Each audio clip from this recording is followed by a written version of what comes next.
Ever wondered whether that handy device you're always scrolling through could be a silent hazard to your health? Let's dive into the enigma of cell phone radiation.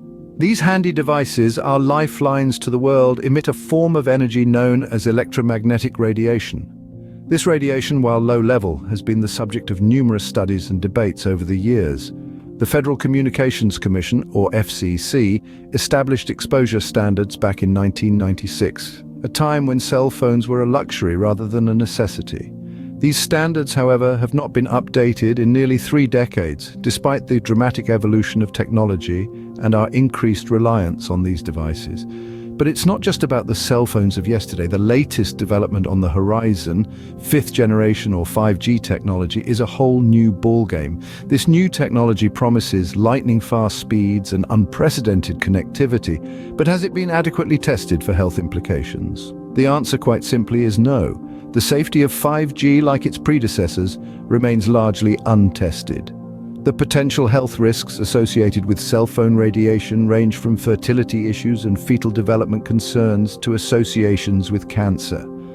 And while these potential risks are concerning, they are still shrouded in uncertainty due to the ethical limitations of subjecting people to prolonged exposure for research purposes. In a world where we are constantly connected, it's crucial to understand the possible implications. This is not about inducing fear, but about fostering awareness and understanding. As we continue to embrace technological advancements and the convenience they bring, let's also make sure we're informed about and prepared for the potential risks they pose.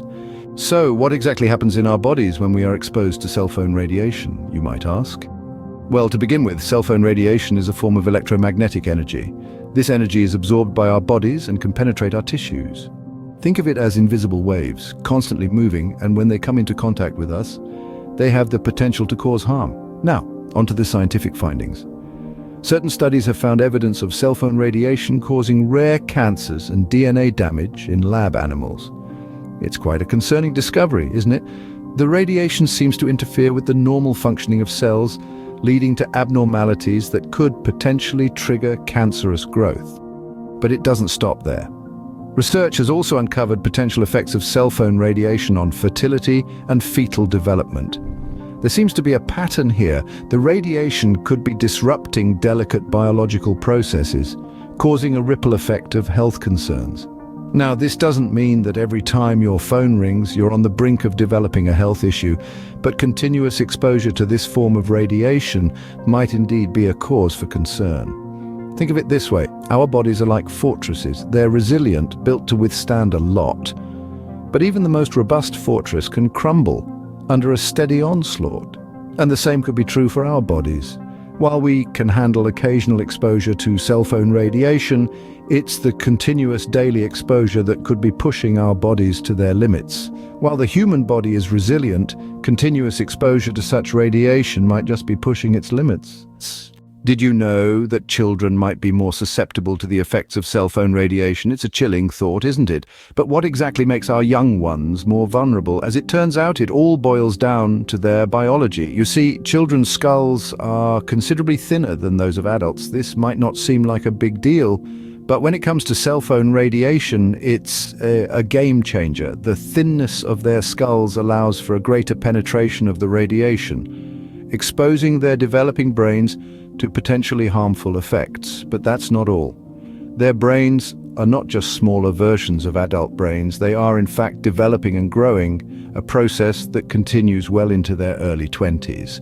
This makes them incredibly sensitive to any external influences, including the electromagnetic fields emitted by cell phones. The concerns of experts are rooted in these biological realities. Some argue that the radiation could interfere with the normal development of the brain, leading to cognitive and behavioral issues. Others fear potential long-term effects, such as an increased risk of brain tumors.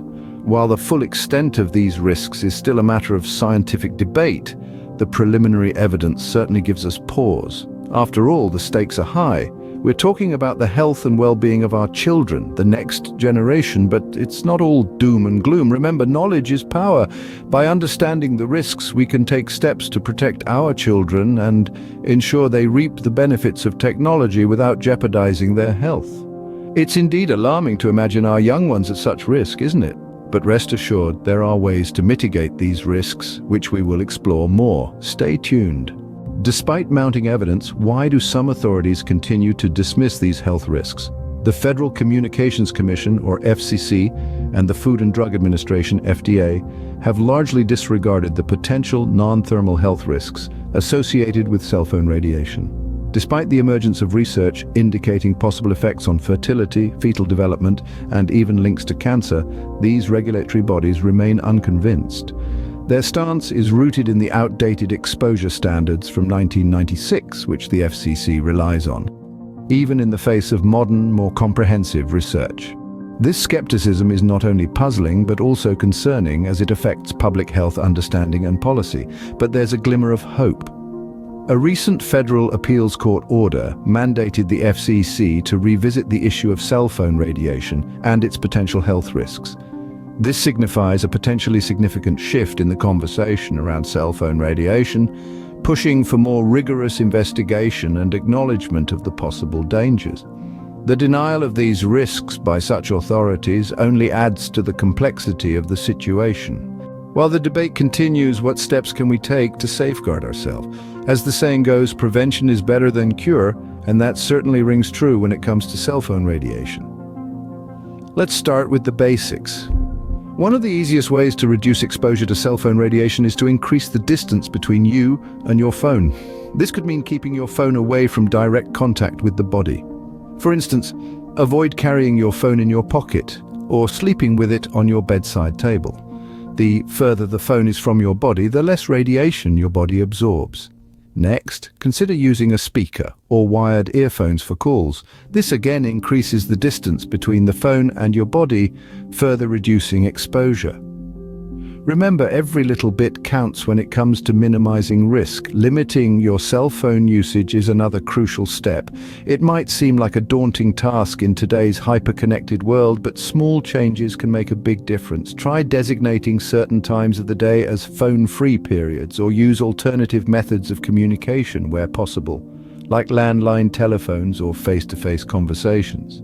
While we're on the subject of communication, it's worth noting that text messages produce less radiation than voice calls, so consider texting instead of calling when you can. It's also important to remember that cell phone radiation is stronger when the signal is weak, so if you're in an area with poor reception, it might be best to wait until you're somewhere with a stronger signal before making that call or browsing the web. Lastly, don't forget to switch off your phone or put it on airplane mode when it's not in use, especially at night.